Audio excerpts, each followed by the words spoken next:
Thor के last episode के अंदर हमने देखा था कि अब थॉर का हैमर म्योनियर उसके हाथों के कंट्रोल से बहुत ही ज़्यादा बाहर जा चुका है। जहाँ पे हम देखते हैं कि वो इस पूरे के पूरे मसले को सॉल्व करने के लिए कैप्टन स्टीव रॉजर्स के पास आता है ताकि उनसे बैठ के कुछ बातचीत वगैरह कर सके और अपने दिल के कुछ हाल जो है उनके साथ शेयर कर सके, क्योंकि वो कैप्टन अमेरिका और एवेंजर्स को अपना बहुत ही प्यारा और जिगरी दोस्त मानता है थॉर। और इसलिए वो इस बात का फैसला करता है कि जैसा कि अब वो क्योंकि एसगार्ड का एक वॉरियर नहीं रहा बल्कि एक राजा बन चुका है, तो शायद इस वजह से म्योनियर जो है वो उससे दूर जाते जा रहा है। और जब तक वो इन सारी की सारी बातों को फिगर आउट ना कर ले कि ये क्या हो रहा है और उसको कैसे ठीक किया जा सकता है, तब तक थॉर म्योनियर का इस्तेमाल नहीं करेगा। और इसी तरह हम देखते हैं कि थॉर यहाँ पे अपने हैमर को कैप्टन अमेरिका के पास छोड़ के चले जाता है क्योंकि वो उनके ऊपर एक मुकम्मल ट्रस्ट करता है। तो अब आगे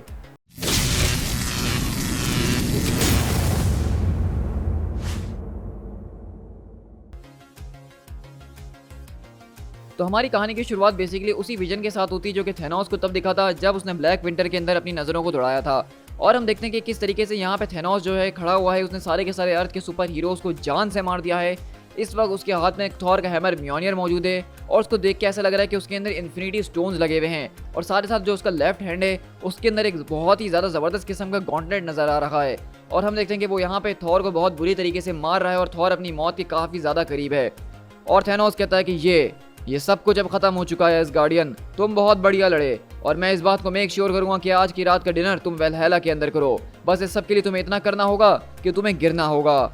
लेकिन हम देखते हैं कि वहीं से थॉर अपनी काफी बुरी हालत में बोलता है कि नहीं, हम कभी हार नहीं मान सकते हैं। लेकिन अगले पल थेनोस जो है वहाँ पे थॉर को उसी के हैमर म्योनियर से एक जबरदस्त किस्म का ब्लो मारता है और हम देखते हैं कि थॉर वहाँ पे गिर जाता है और कहता है कि प्लीज प्लीज़ ये सब मत करो, इस सब को करने का कोई और तरीका भी हो सकता है, तुम्हें ये करने की ज़रूरत नहीं है। लेकिन वहीं पे थेनोस हम देखते हैं कि थॉर को अपने पैरों के नीचे कुचल देता है और कहता है कि तुम अपने आप को माइटी किंग ऑफ एसगार्ड बोलते हो, तुम शायद इस बात को भूल रहे हो कि राजा कभी भीख नहीं मांगते हैं। और अगले पल हम देखते हैं कि थेनोस वहाँ पे थॉर के सर को अपने पैरों के नीचे कुचल के जान से मार देता है।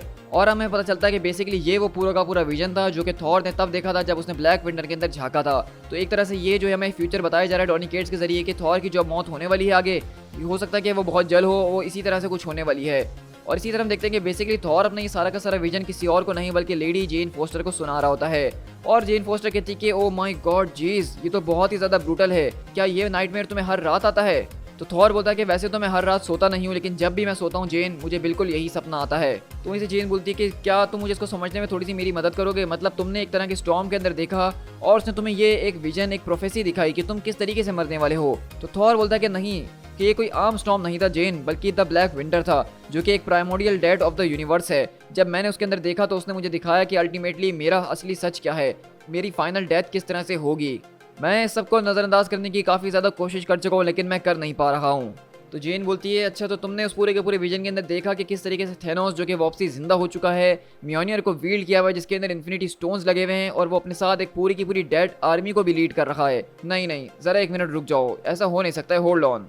तुमने अपने पूरे के पूरे विजन के अंदर देखा कि किस तरीके से थेनोस म्योनियर को वील्ड किया और ये सब कुछ कर रखा है, और अभी तुम मुझे साथ साथ ये भी बता रहे हो कि किस तरीके से म्योनियर की अचानक से जो है सारी की सारी इंचेंटमेंट काम करना बंद कर चुकी है और उसको कोई भी उठा सकता है। और तुम्हें इस वक्त ऐसा महसूस हुआ कि तुम्हें जब ये सारी की सारी चीज़ें पता है उसके बावजूद भी तुम अपने हैमर को इस वक्त अपने से दूर रख के कहीं छोड़कर आ चुके हो और तुम्हें लगता है कि यही करना सबसे ज़्यादा तुम्हारे लिए बेहतर होगा। जब उस हैमर को कोई भी उठा सकता है उसको तुम अपने से दूर रखो। तो ये देख के थॉर सोच में पड़ जाता है और कहता है जरा उस तरफ देखो, वहाँ पे हॉट डॉग्स मिल रहे हैं। तो इसे जेन बोलती है कि हे जरा रुको थॉर, आई एम सॉरी, लेकिन तुम ये कुछ अजीब हरकत करने की कोशिश कर रहे हो।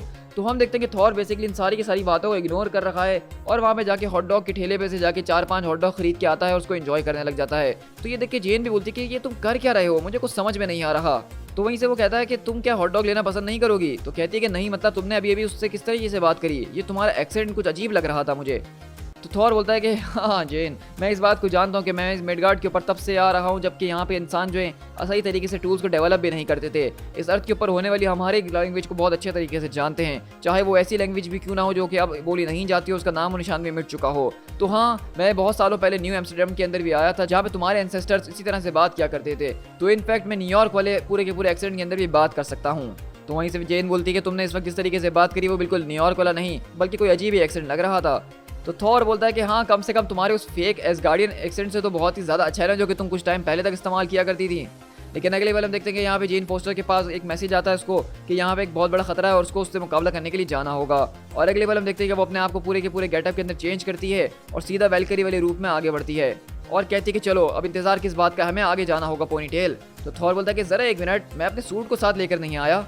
और हम देखते हैं कि दरअसल यहाँ पे न्यूयॉर्क सिटी के अंदर कोई और नहीं बल्कि जो ब्रेकिंग क्रू है वो यहाँ से वहाँ सारी की सारी चीज़ों को तोड़ने में लगा हुआ होता है। और हम देखते हैं कि जेन फोस्टर यहाँ पे आती है और बेसिकली यहाँ पे कुछ लोगों को बचाती है और पुलिस वाले उसका शुक्रिया अदा करते हैं और कहते हैं कि आपका बहुत शुक्रिया कि आपने हमें दोबारा से बचा लिया थॉर।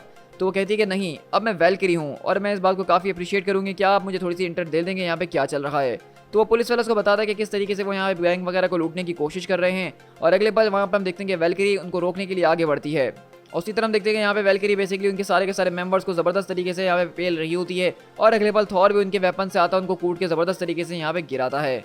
और हम देखते हैं कि जब वो यहाँ पे एक ही मेंबर को गिराते हैं तो बाकी के सारे मेंबर जो होते हैं वैकेंट क्यू के, वो उनको देख के वहाँ से फ़ौरन भागना शुरू करते हैं। और इसी तरह थॉर और वेलकरी आपस में एक दूसरे को फिस्ट बम देते हैं और कहते हैं कि ये हुई ना बात। तो वहीं से चेन बोलती है कि चलो ये सब तो हो गया, लेकिन कम से कम मुझे ये बताओ कि व्हाट्स योर डील, आखिरकार अब तुम आगे करने क्या वाले हो।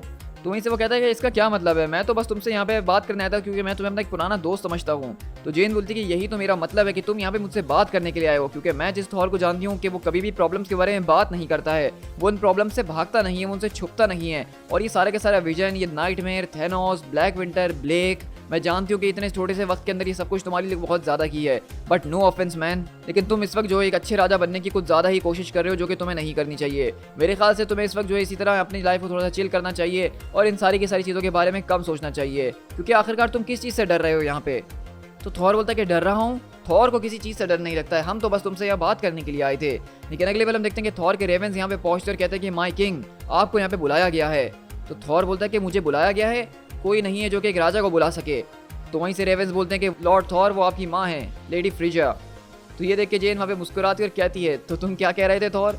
तो थॉर बोलता है कि क्या हो गया यार, वो मेरी माँ है और मैं अपनी माँ से डरता नहीं हूँ, मैं उनकी इज्जत करता हूँ। तो जेन बोलती है कि मैंने तुमसे कुछ नहीं कहा। तो थॉर बोलता है कि इट्स परफेक्टली फाइन। तो जेन बोलती है कि हाँ टोटली, और कहती है कि चलो मुझे अब जाना होगा ताकि मैं ब्रेकिंग क्रू के बाकी लोगों को ट्रैक आउट कर सकूँ और तुम जाओ और जाके अपनी मॉम से बात करो, बी अ किंग। और अगले पल हम देखते हैं कि वहाँ पे थॉर जो है अपने आप को झुका देता है सर को और कहता है कि सिर्फ क्या तुम मुझे यहाँ से बाहर निकालोगी। और अगले पल हम देखते हैं कि सिर्फ बेसिकली थॉर को यहाँ से टेलीपोर्ट करते हुए सीधा कहीं और नहीं बल्कि वेनाहाइम के रियल्म के अंदर ले जाती है, जहाँ पे वो एक जंगल के अंदर आता है और कहता है कि मदर ह्यूगिन, आखिरकार तुम लोग मुझे सही जगह के ऊपर लेकर आए हो कि नहीं आए हो, क्योंकि मुझे तो यहाँ पे माँ कहीं भी नहीं दिख रही है, मुझे तो बस यहाँ पे खुशबू आ रही है मीट की। और इसी तरह हम देखते हैं कि यहाँ पे एक बॉन फायर लगी हुई होती है और जंगल के अंदर कोई और नहीं बल्कि ओडिन बैठे हुए होते हैं और कहते हैं कि क्या देख रहे हो। तो थॉर बोलता है कि मुझे इस बारे में पता होना चाहिए था। तो ओडिन बोलते हैं कि बेटा यहाँ पे बैठ जाओ, मैं यहाँ पे तुमसे लड़ने के लिए नहीं आया हूँ। तो मैं थॉर बोलता है कि नहीं, बल्कि आपने मेरी माँ का इस्तेमाल करा ताकि आप मुझे यहाँ पे फंसा के बुला सकें, आखिरकार आप इससे ज़्यादा और नीचे कितना गिर सकते हैं। मैंने आपसे कहा था ना कि मैं आपसे तभी बात करूंगा जब मैं बात करने के लिए तैयार हूँगा, तो आखिरकार आपकी इतनी हिम्मत कैसे हुई कि आपने मुझे यहाँ पे इस तरह से समन किया। तो वहीं से ओडिन बोलते हैं काम डाउन, मैंने तुम्हें यहाँ पे नहीं बुलाया है, जरा पीछे देखो अपने। और अगले पल हम देखते हैं कि यहाँ पे पीछे से एक जंगल से निकल के खतरनाक किस्म का बीस्ट आता है उन दोनों के ऊपर अटैक करने के लिए, और हम देखते हैं कि थॉर और ओडिन दोनों मिलकर उसको अपने जबरदस्त तरीके से रोकना शुरू करते हैं और कहते हैं आई होप कि इससे आपको काफ़ी ज़्यादा खुशी मिल रही होगी ओल्ड मैन। तो ओडिन बोलते हैं कि हाँ सही, ये तो मानना ही पड़ेगा कि काफ़ी टाइम के बाद मुझे खुशी महसूस हो रही है। चलो अब बच्चों की तरह रोना बंद करो और मेरी मदद करवाओ उसके अंदर। जरा एक मिनट, आखिरकार तुम्हारा हैमर कहाँ है लड़के। लेकिन अगले पल हम देखते हैं कि जब यहाँ पे थॉर और ओडिन उस बीस्ट को रोकने की कोशिश कर रहे होते हैं, वहीं पे कोई चीज़ आती है और उस पूरे के पूरे बीस्ट को काट के उसके 2 टुकड़े कर देती है और उसका सारा का सारा खून थॉर और ओडिन के ऊपर आगे गिरता है। और वो लोग कहते हैं कि आखिरकार अब ये क्या चीज़ है। तो वहीं से आवाज़ आती है कि इस बारे में तो मैं भी सोच रही थी कि आखिरकार तुम्हारे उस हैमर के साथ क्या चल रहा है, और इस वजह से तो मैंने तुम दोनों को यहाँ पे बुलाया है, लेकिन उन सारी की सारी कन्वर्सेशन को मेरे ख्याल से भी थोड़ा इंतजार करना पड़ेगा। तो अगले पल थॉर और ओडिन बोलते हैं कि ओह हेल, क्योंकि हम देखते हैं कि वहाँ पे दरअसल कोई और नहीं बल्कि थॉर की माँ फ्रिजा और उसकी बहन एंजेला यहाँ पे मौजूद होती है। और वही से थॉर की माँ बोलती है कि तुम्हें देख के काफ़ी अच्छा लगा बेटा, और तुम्हारी बहन और मैं यहाँ पे तुमसे कुछ बात करना चाहते हैं। To be concluded.